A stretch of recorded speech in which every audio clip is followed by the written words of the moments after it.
এই মালয়েশিয়ার ইপু প্যারেক স্টেটের আমার প্রবাসী বাংলাদেশি ভাইদের সামনে নিয়ে তোমার শাহী দরবারে হাত তুলেছি। মেহেরবানি করে তুমি আমাদের জিন্দেগির গুনাহ সমূহ মাফ করে দাও। রব্বুল আলামিন, আমরা যারা হাত তুললাম, সন্তান মালয়েশিয়াতে বসে আছে, জনম দুঃখিনী মা বাংলাদেশে, বাবা বাংলাদেশে, এমন অনেক প্রবাসী, এমন অনেক সময় যায়, হঠাৎ অসুস্থতার খবর পায় সন্তান, মাকে যে একটু কাছ থেকে দেখবে, মায়ের কপালে যে হাত বুলিয়ে দিবে, সেই সুযোগটাও থাকে না। মা শুধু ফোন দিয়ে কান্নাকাটি করে, মা অসুস্থ, বাবা অসুস্থ, ছুটি পায় না, যেতে পারে না। হঠাৎ একদিন খবর আসে মার দুনিয়ায় নাই। হঠাৎ একদিন খবর আসে বাবা দুনিয়া থেকে বিদায় হয়ে গেছে। আরে ওই মুহূর্তে কোম্পানি থেকে ছুটি পায় না, ভিসা পায় না, বাংলাদেশেও যেতে পারে না। মা বাবা মারা যায়, তাদের জানাজায় শরীক হতে পারে না। কতটা কষ্ট নিয়ে কত প্রবাসী দেশে পড়ে আছে। আল্লাহ মেহেরবানি করে মালয়েশিয়ায় অবস্থানরত আমার যত প্রবাসী ভাই আমার সাথে হাত উত্তোলন করেছে, এর মধ্যে যাদের মা বাবা বেঁচে নাই, মেহেরবানি করে পিতা মাতার কবরটাকে তুমি আল্লাহ জান্নাতের বাগান বানায়া দাও। রব্বানা যালামনা আনফুসানা ওয়া ইল্লাম তাগফির লানা ওয়া তারহামনা লানাকুনান্না মিনাল খাসিরিন। রব্বানা আতিনা ফিদ দুনিয়া হাসানাহ ওয়া ফিল আখিরাতি হাসানাহ ওয়া কিনা আযাবান নার। ربنا لا تزغ قلوبنا بعد إذ هديتنا وهب لنا من لدنك رحمة إنك أنت الوهاب رب ارحمهما كما ربياني صغيرا। রব্বুল আলামিন, সারা জীবনের গুনার বোঝা কাঁধে নিয়ে, লজ্জিত চেহারা নিয়ে, গুনাহ মাখা হাত নিয়ে বাংলাদেশ থেকে 3000 কিলোমিটার দূর এই মালয়েশিয়ার ইপু প্যারেক স্টেটের এই মসজিদ থেকে আমার প্রবাসী মালয়েশিয়ায় আমার প্রবাসী বাংলাদেশি ভাইদের সামনে নিয়ে তোমার শাহী দরবারে হাত তুলেছি। মেহেরবানি করে তুমি আমাদের জিন্দেগির গুনাহ সমূহ মাফ করে দাও। রব্বুল আলামিন, মাতৃভূমি ছেড়ে কোন মানুষ শখের বসে এমনি এমনি ফিরে আসে না। মাতৃভূমি ছেড়ে তোমার নবী হিজরত করেছিল বাধ্য হয়ে। বাংলাদেশ থেকে আমার যে ভাইরা মালয়েশিয়াতে চলে এসেছে, তারা বাধ্য হয়ে পারিবারিক চাপে, পারিপার্শ্বিক কারণেই এসেছে। আয় আল্লাহ মেহেরবান, মেহেরবানি করে আমার যে ভাইরা মালয়েশিয়াতে এসে কাজ করেছে, তুমি তাদের কাজের মধ্যে বরকত দিয়ে দাও, তাদের আয় রোজগারের মধ্যে বরকত দিয়ে দাও। অসুস্থ কেউ থাকলে তুমি তাকে পরিপূর্ণ সুস্থতা দান করে দাও। অভাবী যে আছে তুমি তার অভাব দূর করে দাও। ঋণগ্রস্ত যে আছে তুমি তার ঋণ পরিশোধের তৌফিক দান করে দাও।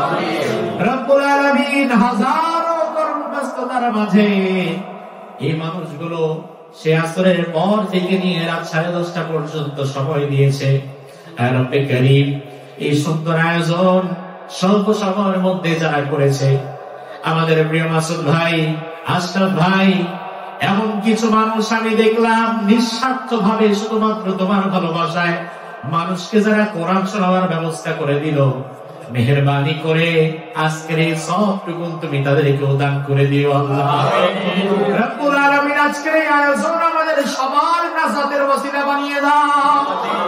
হে আল্লাহ, হাসরের কঠিন ময়দানে আমরা যখন আটকে যাব, আমলনামায় যদি গুনাহের পাল্লা ভারী হয়ে যায়, আমাদের গুনার দিকে না তাকিয়ে যে কোনো একটা আমলের ওসিলায় তুমি আমাদের ক্ষমা করে দিও গো আল্লাহ। রব্বুল আলামিন, আমরা যারা হাত তুললাম, আমাদের অনেকের মা নাই, অনেকের বাবা নাই, সন্তান মালয়েশিয়াতে বসে আছে, জনম দুঃখিনী মা বাংলাদেশে, বাবা বাংলাদেশে, এমন অনেক প্রবাসী, এমন অনেক সময় যায়, হঠাৎ অসুস্থতার খবর পায় সন্তান, মাকে যে একটু কাছ থেকে দেখবে, মায়ের কপালে যে হাত বুলিয়ে দিবে, সেই সুযোগটাও থাকে না। মা শুধু ফোন দিয়ে কান্নাকাটি করে, মা অসুস্থ, বাবা অসুস্থ, ছুটি পায় না, যেতে পারে না। হঠাৎ একদিন খবর আসে মার দুনিয়ায় নাই। হঠাৎ একদিন খবর আসে বাবা দুনিয়া থেকে বিদায় হয়ে গেছে। আরে ওই মুহূর্তে কোম্পানি থেকে ছুটি পায় না, ভিসা পায় না, বাংলাদেশেও যেতে পারে না। মা বাবা মারা যায়, তাদের জানাজায় শরীক হতে পারে না। কতটা কষ্ট নিয়ে কত প্রবাসী দেশে পড়ে আছে। আল্লাহ মেহেরবানি করে মালয়েশিয়ায় অবস্থানরত আমার যত প্রবাসী ভাই আমার সাথে হাত উত্তোলন করেছে, এর মধ্যে যাদের মা বাবা বেঁচে নাই, মেহেরবানি করে পিতা মাতার কবরটাকে তুমি আল্লাহ জান্নাতের বাগান বানায়া দাও। যাদের পিতা মাতা বেঁচে আছে নেখায়েত দারাজ করে দাও। সন্তানের বাবা যারা আছে আল্লাহ, স্ত্রী সন্তান, তাদেরকে তোমার হাতে সুপর্দ করে দিলাম।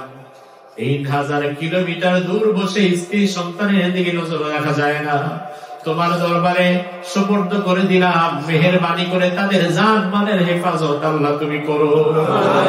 রব্বুল আলামিন, আমরা যারা হাত তুললাম, দুনিয়া থেকে কে কোন দিন বিদায় হয়ে যাবো জানি না, একদিন যাওয়া লাগবে। মেহেরবান পরিপূর্ণ ইমানদার মুমিন মুত্তাকিনা বানিয়ে তুমি আমাদের মৃত্যুর ডাক দিও না। আল্লাহ তাআলা কার যারা যারা কাপড় বাজারে চলে এসেছে আমরা জানি না, কার মৌতের খাটিয়াটা তৈরি হয়ে গেছে আমরা জানি না, মালাকুল মৌত কোন দিন কার সামনে চলে আসবে আমরা জানি না। তোমার দরবারে আখিরি ফরিয়াদ জানাই, আয় আল্লাহ মেহেরবানি করে পরিপূর্ণ ইমানদার মুমিন মুত্তাকিনা বানিয়ে তুমি আমাদের মৃত্যুর ডাক দিও না। আর মালাকুল মউত যেদিন আমাদের শিয়রে উপস্থিত হয়ে যাবে, ওই কঠিন দিনে আমাদের সবার জবানে জারি করে দিও লা ইলাহা ইল্লাল্লাহু মুহাম্মাদুর রাসূলুল্লাহ।